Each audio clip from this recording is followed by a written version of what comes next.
मी आकाश पृथ्वी जल सर्वत्र भ्रमण करतो। माझ्यासाठी असे कोणतेही स्थान नाही जिथे मी जाऊ शकत नाही। मी एकाच वेळी असंख्य जीवांच्या राशीला जातो, त्यांचे कर्म पाहून त्यांच्यासाठी काय करायचं हा विचार करतो। आता विक्रमादित्यावर माझे लक्ष आहे, कारण एकतर श्री महादेवांनी मला त्याची परीक्षा घ्यायला सांगितली आहे, आणि दुसरं म्हणजे तो राजा सामान्य नाही। त्याचा विवाह पद्मसेनेशी व्हावा असं मलाही वाटतं, पण तिथपर्यंत विक्रमादित्य पोहोचतोय का हे महत्वाचं।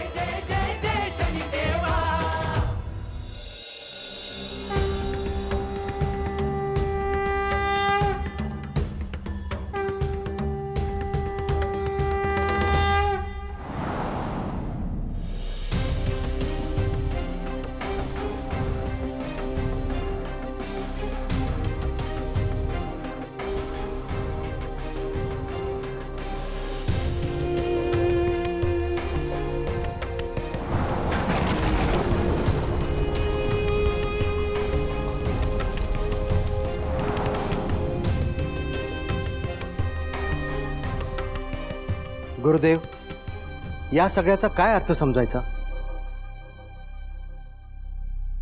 मलाही हे सगळं अनपेक्षित आहे। कुसुम, तिच्या मुंडावळ्या काढ।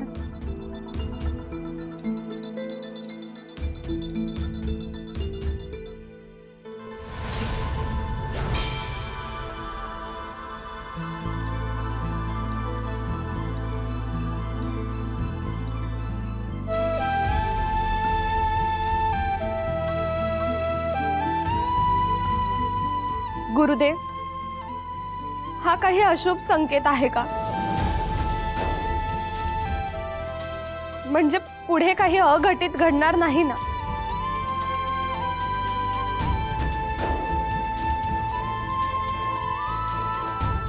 पद्मसेना, तू शिवभक्त आहेस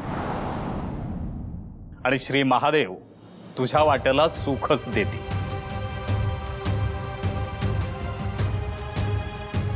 पण मग ज्या झाडाशी हिचा विवाह लावायचा त्यानेच अचानक पेट का घेतला? मुळात असं काही घडेल असं मलाही वाटलं नव्हतं, पण ह्या सगळ्याचा अर्थ मी तुम्हाला सकाळी सांगू शकेन। मी ध्यानाला बसतो आणि सांगतो। गुरुदेव, राजा विक्रमादित्य यांच्याकडनं माझ्या कन्येसाठी काही संदेश येईल याची मला आता अपेक्षा नाही।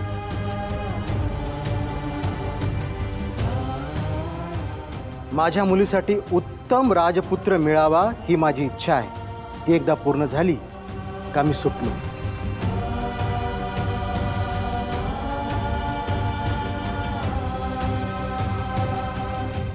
आपण विश्राम करा, त्यावर सकाळी उत्तर निश्चित मिळेल।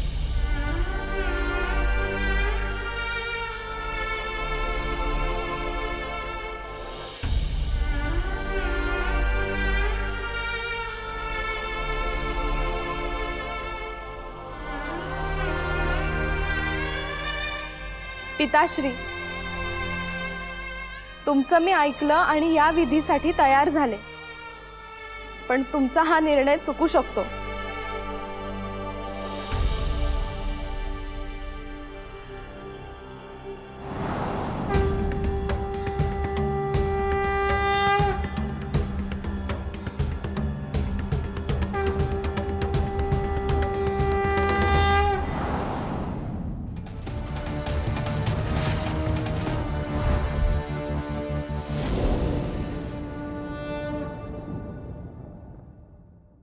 विक्रमा, बाहेर निघालायस का?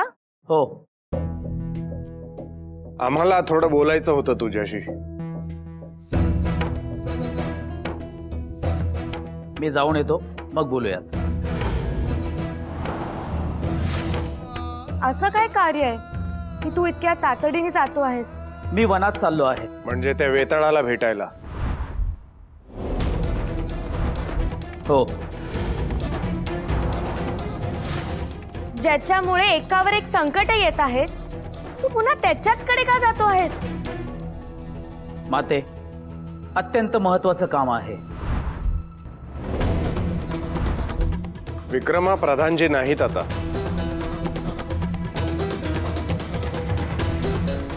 ज्यांना सोडून जायचं आहे त्यांना थांबवू नये.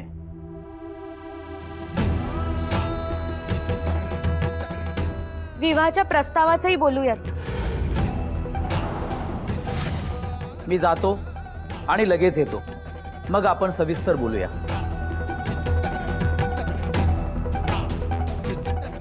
ठीक आहे, तोपर्यंत आम्ही वाट पाहतो तुझी.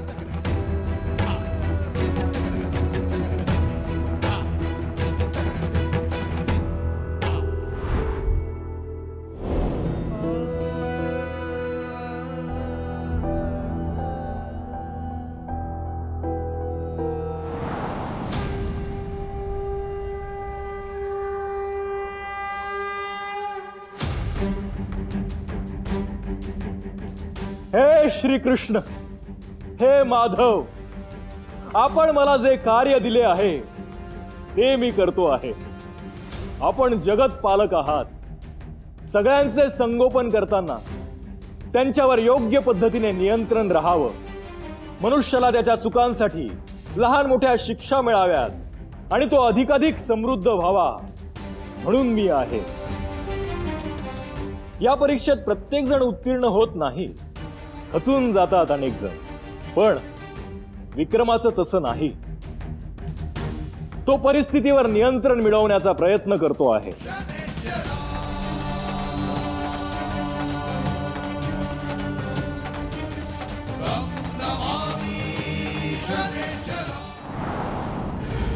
वेताळ, वेताळ, वेताळ, वेताळ, वेताळ, वेताळ, वेताळ, वेताळ, वेताळ, वेताळ, वेताळ.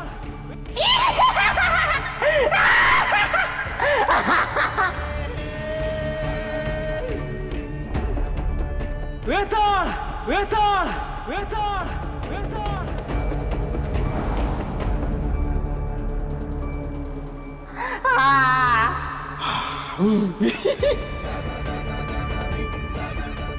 वेताळ, वेताळ, वेताळ, वेताळ.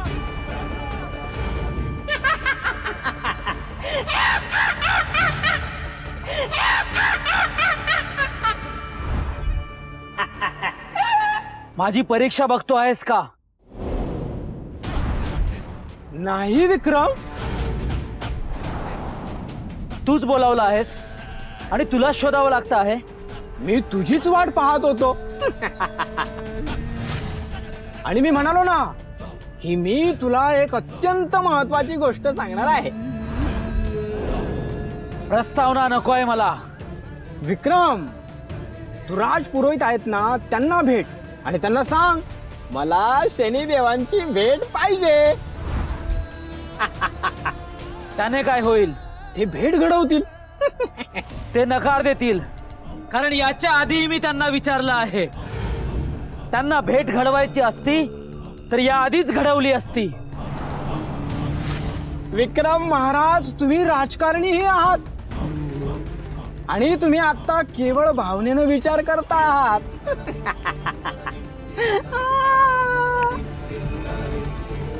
खरं आहे तुझं. विक्रमा, या जगात कोणतीही गोष्ट सहज प्राप्त होत नाही. त्यासाठी जगण्यावं लागतं. आणि मी तुला हे सांगायला नको. शनिदेव भेटल्यावर काय? कोणी काहीही म्हणो, तू दुर्लक्ष कर. शनिदेवांनी कृपा केली की ते सहस्त्र हातांनी सुख देतील. आधी भेट तर ठरू दे, मग बोलू. आणि तूही चिंतन कर, भेटल्यावर काय बोलायचं ते. आणि ही भेट झाली, तुझ्यावरचं संकट टळलं की तू मला मुक्त कर. मी तुला अजून एक रहस्य सांगेन. आपल्यात हा करार आहे. ठरलं मग. आता मला जाऊ दे, नाहीतर तू मला घेऊन जाशील.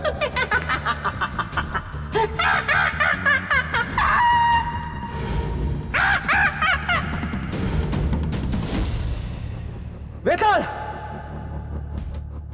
वेताळ, वेताळ.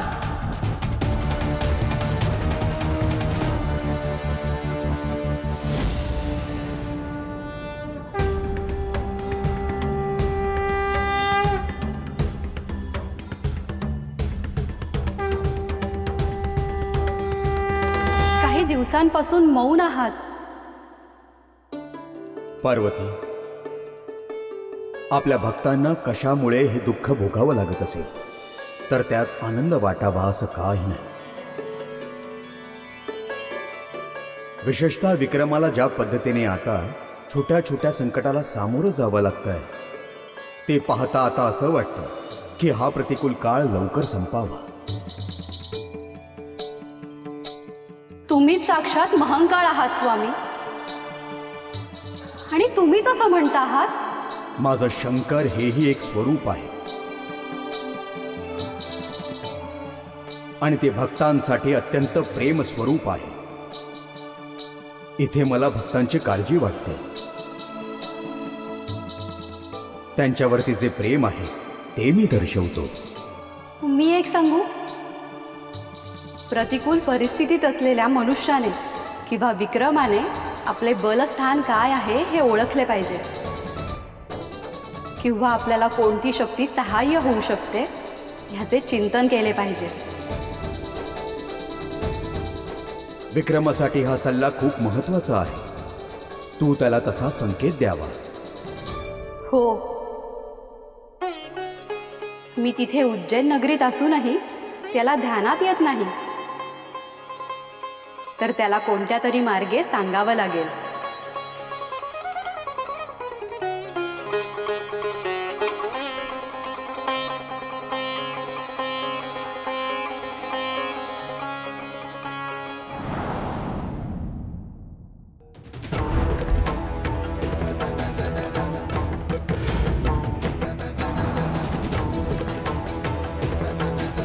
प्रणाम.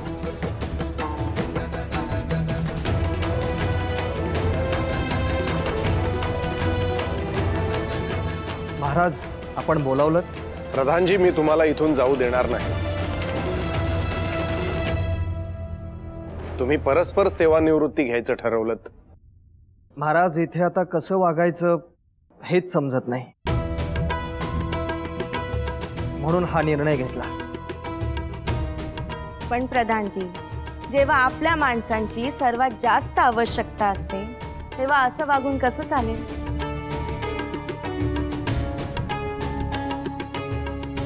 हो, योग्यच आहे, पण अशा वातावरणात काम नाही करता येणार. प्रधानजी, मी सांगतोय म्हणून. तुमचे वडीलही माझ्यासोबत काम करायचे. तुम्ही मनात कुठलीही गोष्ट ठेवू नका आणि पुन्हा एकदा काम हातात घ्या.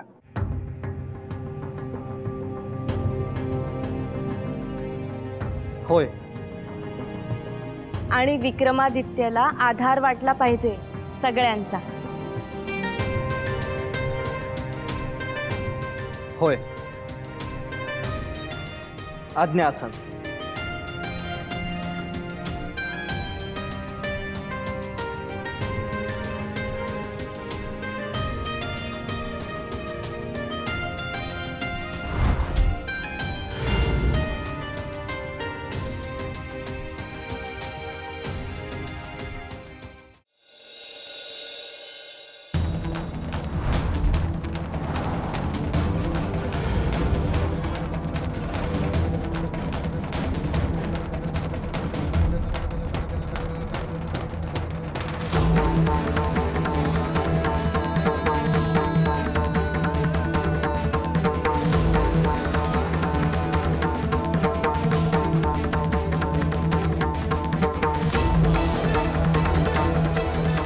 विक्रमा, आपण आत्ता बोलू शकतो की नंतर बोलूयात?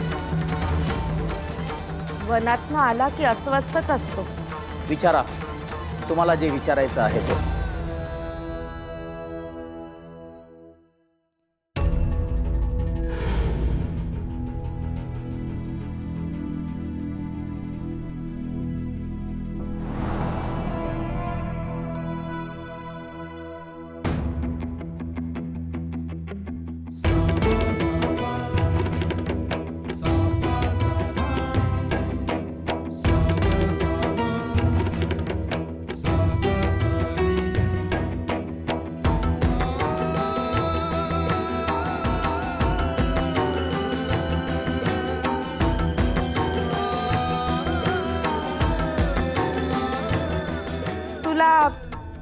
कशी वाटते आहे ही कन्या?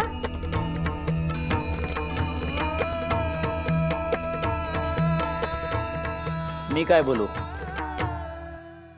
विक्रम, राज्यकारभार म्हटलं की अनेक प्रकारची संकट ही असणारच,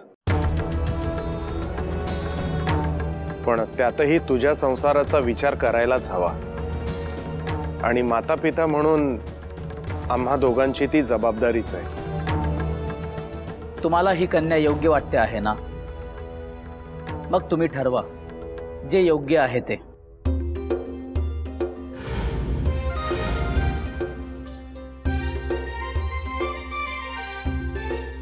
मी आजच तिच्या माता पित्यांना संदेश पाठवते. हो. एक करा, आता त्यांची आणि आपली भेट नका ठरवू.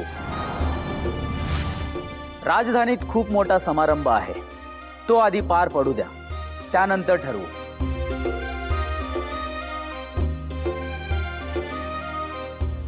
आपण त्यांना तसा संदेश पाठवू.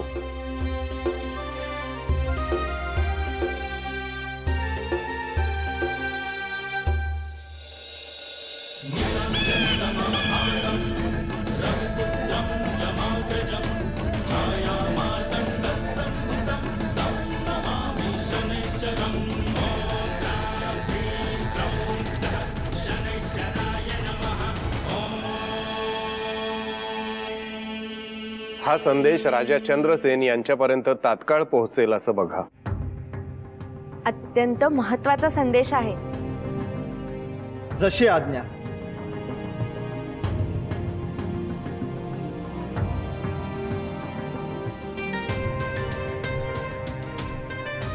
कधी एकदा त्या पद्मसेनेला पाहते असं झालं आहे.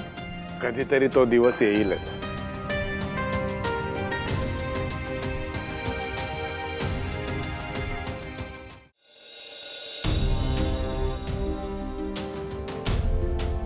या गुरुदेव, आसन ग्रहण करा.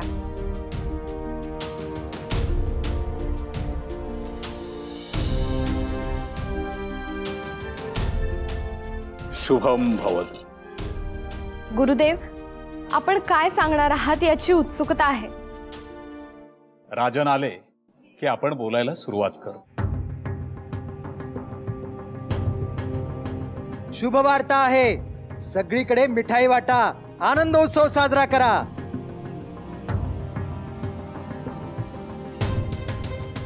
यांना काय झालंय? ज्या अर्थी ते सांगतायत त्या अर्थी मंगलवार्ता आहे.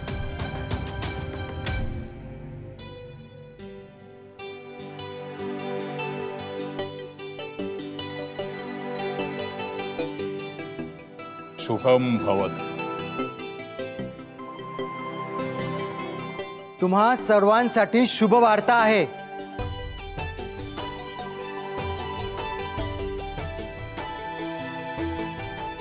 पिताश्री, उज्जैन नगरीहून संदेश आला आहे का? अगदी योग्य ओळखलंस.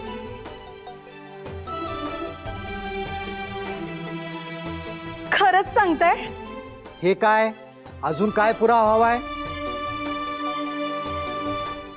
गुरुदेव, आपणा सर्वांनाही शुभ वार्ता देतो की विक्रमादित्य यांच्या माता पित्याकडनं संदेश आला आहे.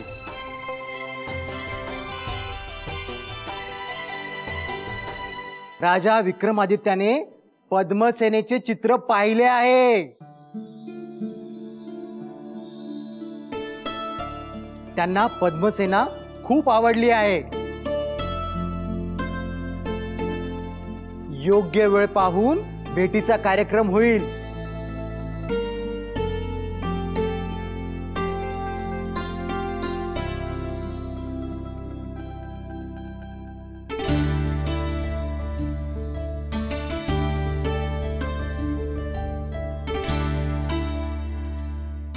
तुम्ही देवासमोर गोड ठेवा. सगळं काही चांगलं व्हावं म्हणून प्रार्थना करा.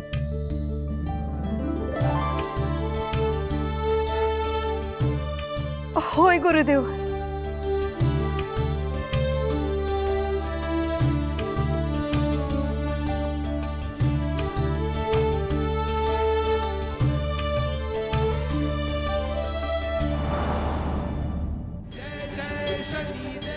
शिप्रा नदी, तू उज्जैन नगरीची शोभा वाढवते आहेस, सगळ्यांची तहान भागवते आहेस, पण तूही तयार राहा.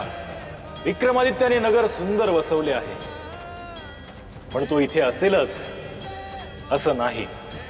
कुठे असेल ठाऊक नाही, पण त्याचा जीव आहे या नगरीवर आणि त्याला या नगरीपासून दूर न्यायचं आहे. मीच एक दिवस ते करेन. अजून ती वेळ आलेली नाहीये.